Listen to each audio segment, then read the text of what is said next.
Amos and Kyle, welcome to Double Tap. Thank you very much. Yeah, thanks for having us. It's great to be here in person, guys, with the Glide. Well, it's incredible to be here. This is our first trip as Glidance to the UK, and we couldn't be more excited. Yeah, it's incredible. So, okay, where are we with this? Because everyone's talking about, aren't they? Everyone's talking about Glide. Where are we with this? Come on, guys, spill the secrets. What's going on? When are we going to get hands on? When can I buy one? When are you sending me one for free? These are all questions you can answer at your own time.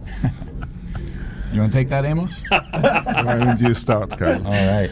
Well, as you know, we are very much still in development, and we're committed to developing this out in the open, right? So that means that we're putting our work-in-progress prototypes in people's hands, half-baked, right, to understand what's working, what's not, because now is the time that we can actually take that feedback back into the product development cycle.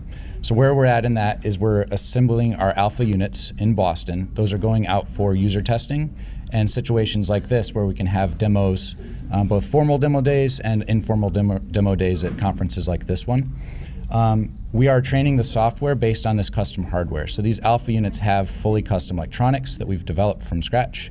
It has custom mechanical engineering using the components that we found from the automotive industry and the supply chain that currently exists, right? So it's a custom design, and this allows us to train our software. So we're still very early in the development of the software as we think about the features that we talk about with Glide, but we're now getting these out into the open, understanding the limitations, and going from there.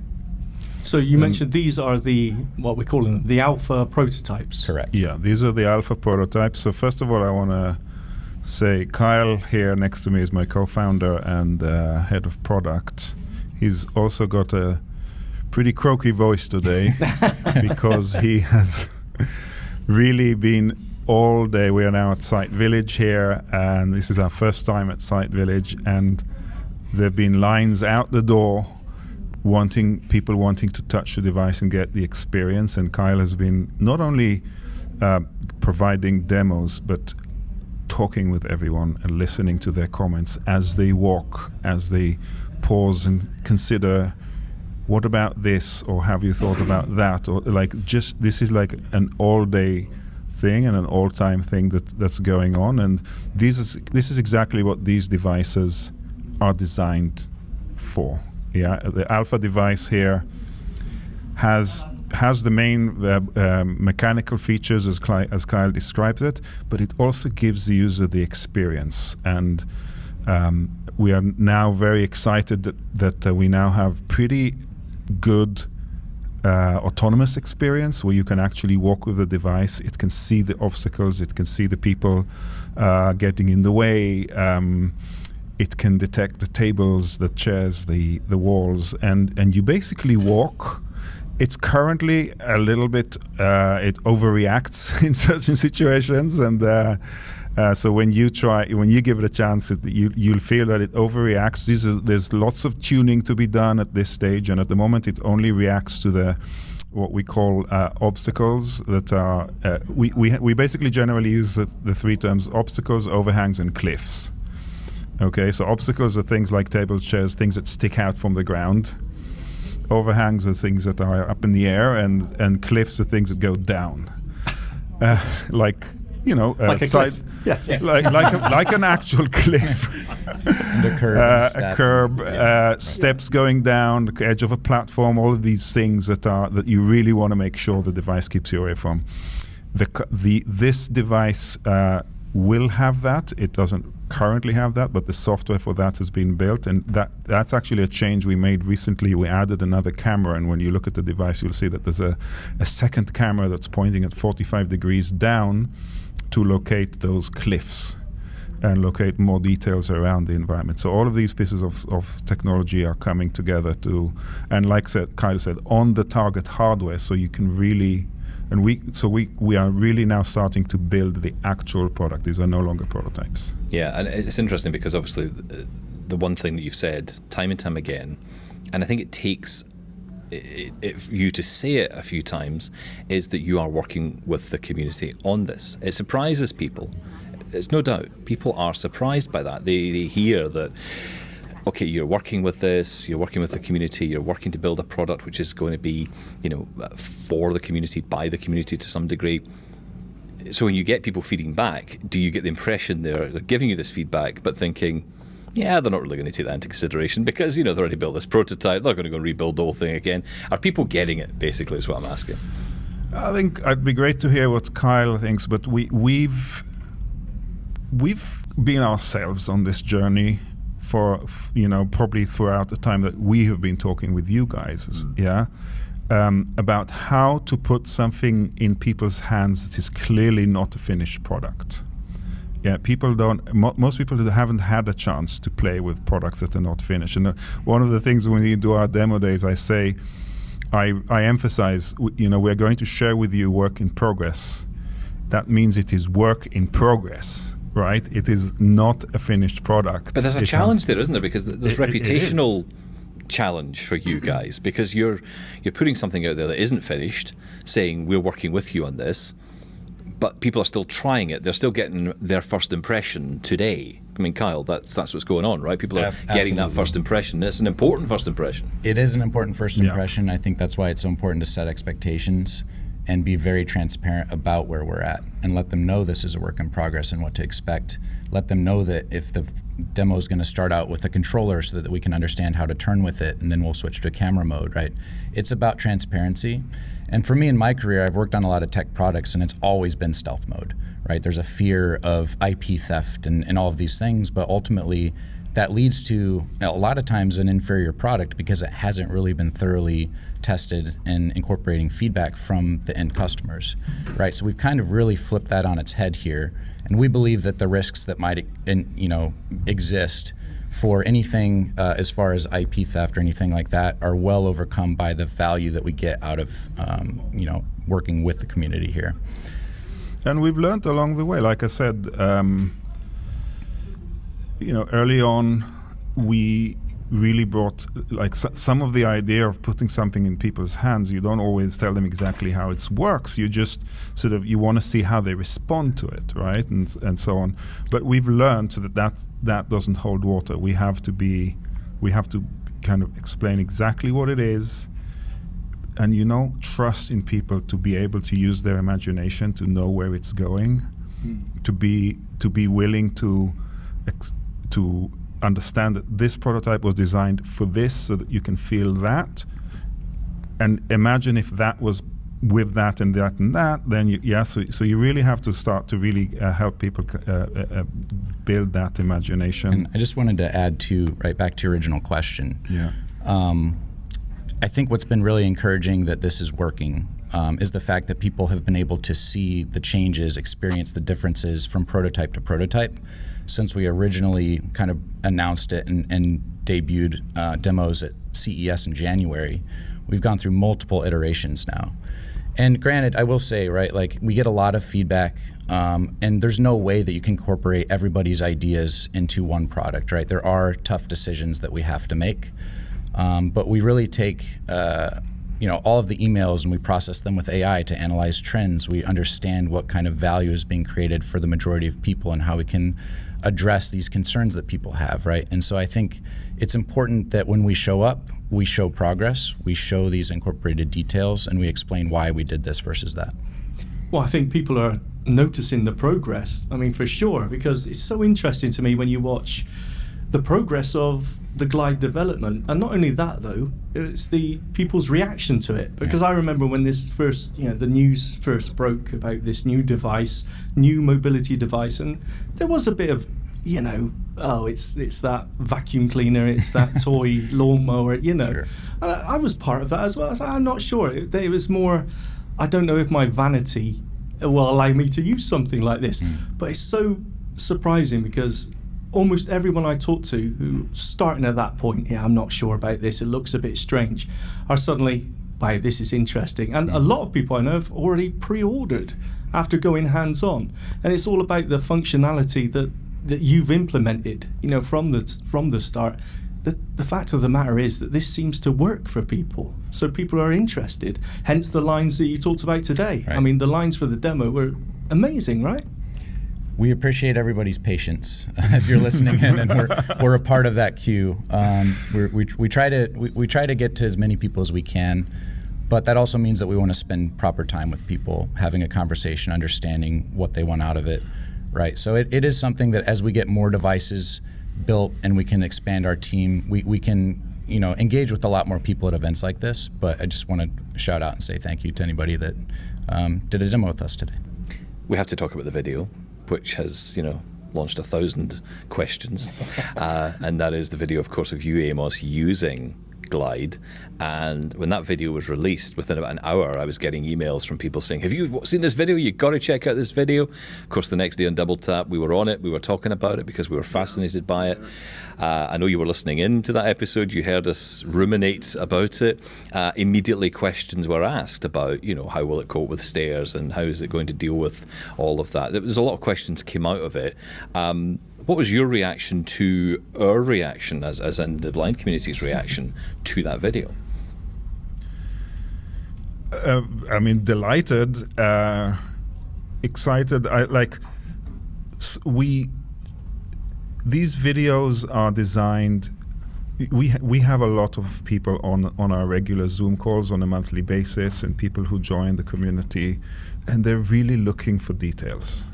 Yeah, and we hear a lot of the frequently asked questions on the Zoom calls from month to month. And what happens is that we're looking for ways to make it clearer for people, so that when we get to the questions, we can go beyond the surface level questions and go to the nuance, And so the videos in many ways reflect the questions that we get asked on a regular basis. So you can now watch the video, get a good level set, and that has really enabled us to enable the community, people who join the Zoom calls and write to us on email and everything, to ask the more detailed questions. Okay, but when it did that, could it do this, or why did it do that, or that wouldn't work for me actually. I need more information here.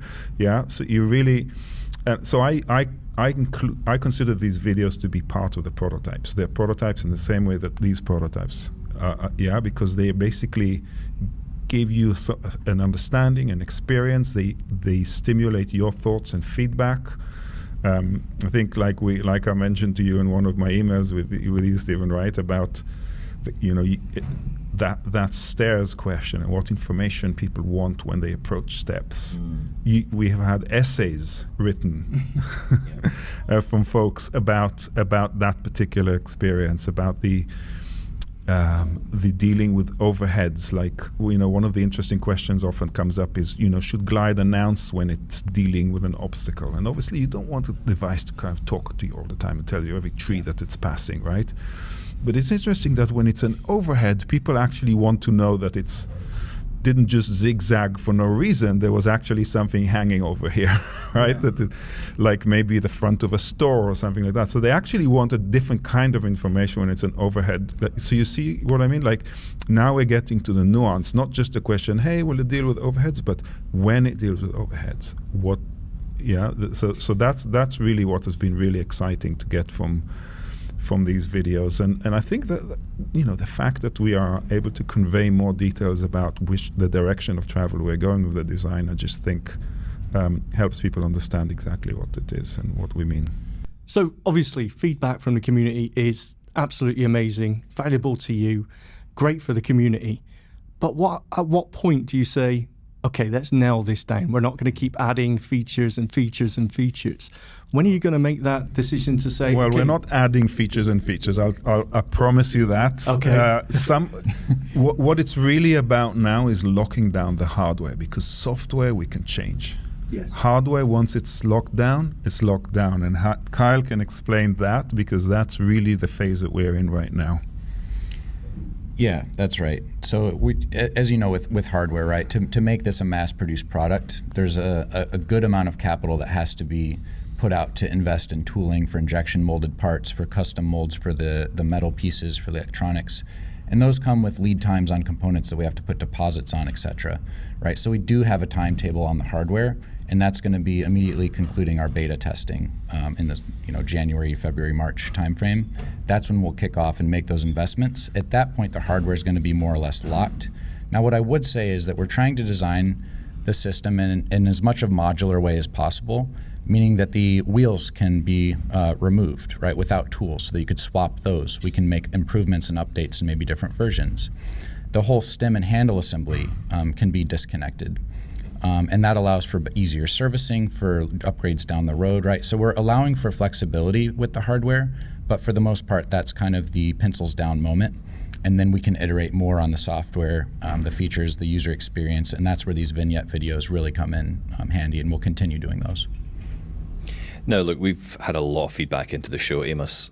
I know you're going to come back on and spend some time with it, because I don't feel it's fair today, after the day that you've all had, to sit here and throw 1,000 questions at you from our audience. But we have had a lot of questions, so I know you're going to come back on. But there are themes that come out from the questions. One in particular, which I didn't think about, I don't know if you did either, Sean, is hearing. A lot of people saying, how will this work with someone who has hearing difficulties as well as visual difficulties? And I think it's a great question, because, of course, blindness doesn't necessarily always come alone, right? Is that something that you've ever considered? Because we tend to get wrapped up in our bubbles as blind people. We talk about blindness almost in a box, but there are other associated disabilities. Is that something you consider in your design? Maybe I'll tell a little story, and then Kyle can explain how we are thinking about it. But I think the first time we've really encountered hearing, it was actually in CES last year, in January, and beginning of this year rather. A gentleman walks over with his signer, and he's deafblind. He's actually, his name is Musi Germer. He's the brother of Habin Germer, who's the first deafblind lady to complete the Harvard Law School. And he wasn't sure. He wanted to try the device, and his guide basically said, "Hey, just give it a try. It might be interesting." And he said, "No, I'm not sure." Eventually, he agreed to try it, and Kyle organized him to hold the handle and sort of get the device into position. And he started walking, and he took the first turn, and then he stopped and signed something to his signer. And we asked, what is he saying? And the signer says, he's saying, finally. Finally something that I can see changing my life. Wow. And I think that's the basis of it, right? The audio is important, but first and foremost is the way that the device physically guides, connected to the ground, guides you. That's the primary communication. It's the movement, the feeling of the device, the additional haptics. Now we have the audio for the device to communicate additional information to you, for you to communicate into the device additional information. And that's where Kyle can explain how we're thinking about it from the perspective of hearing aids and so on. Yeah, baseline will have a Bluetooth connection that can work with a variety of peripheral devices. But what we really have a lot of work to do still on is haptics, and how those can be an effective method of communication, and also just what other types of inputs would be helpful in those scenarios, right? And so I think that's going to be really important for us moving forward, is to understand better the deafblind community and people with hearing loss, and how it does or does not work with the experiences that we're building with Glide, and how we can address those properly. And that's another reason why modularity makes a lot of sense here, right? Because if we need to develop a completely different handle that has different functionality that can plug into the same base, we can enable different experiences for different people. And we're not going to be able to do all of this all at once, right? These are going to be features and new kind of products and accessories that we launch as we go, as we learn. But we want to make that a serious commitment to address those questions and those ideas. And one idea would be, Bluetooth hearing aids, for example. So exactly. Correct. So as baseline, Bluetooth hearing aids, headphones, that's the baseline. Mm-hmm. Okay. Yeah. We're even looking at ways that we could channel the audio through the phone, rather than you having to pair with Glide. Channel the audio through the phone so that it comes in through the headset or the hearing aids you've already got paired to your phone. So we're just looking for different ways to do that, but also minimize the requirement to hear and the audio. Yeah, like it's a combination of the two. Yeah. I've heard a lot of talk today, as you've been doing the demos, of you explaining that haptic feedback is coming into the handle of the Glide device at some point anyway, right? Yep. Yeah, the first version, what we're looking at now is having isolated haptic vibration areas on the left and the right side of the grip area, so they'd be vibrating into your palm. And we can isolate those to the left and to the right, and in a way that we can kind of use the speed at which they're pulsing to kind of let you know how tight of a turn maybe it wants to make. So if it's going buzz, buzz, buzz, buzz on the right, it kind of gives you some feedback that the device is trying to make a tight turn to the right. And so we still have a lot of development work in how we want to use those codes and use that, but what we're planning on now is a left and a right haptic.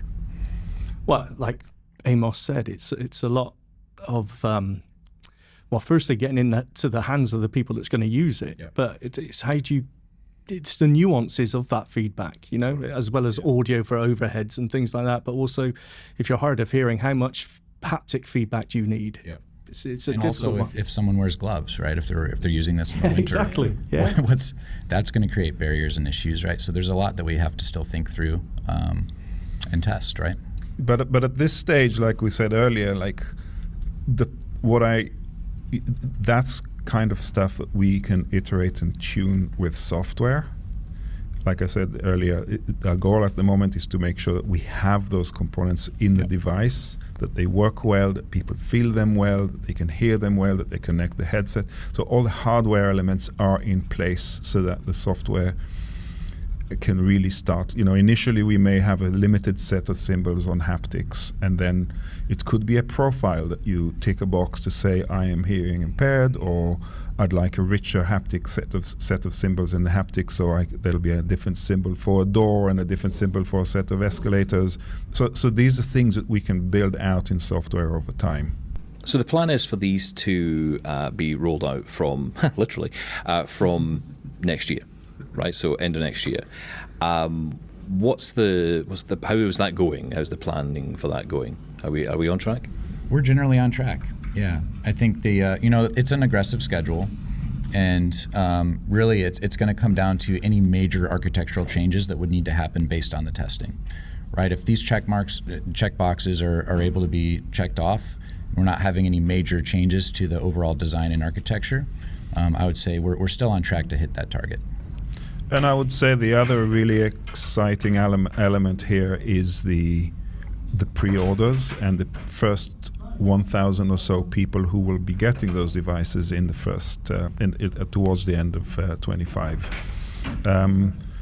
People are signing up, are registering, are purchasing, pre-ordering the device, and we're really planning to close pre-orders by the end of this year, by the end of 24, really to identify and start working almost intimately, personally with the people who have pre-ordered, so we can make sure that they are deeply involved and that we prioritize that initial community so that when the devices roll out, we can work with them to make sure that they're super successful, that all the problems are ironed out, as we then continue to sort of open the experience to everyone. So that's really sort of our plan of record, so to speak, and that's both the community engagement as well as the production itself.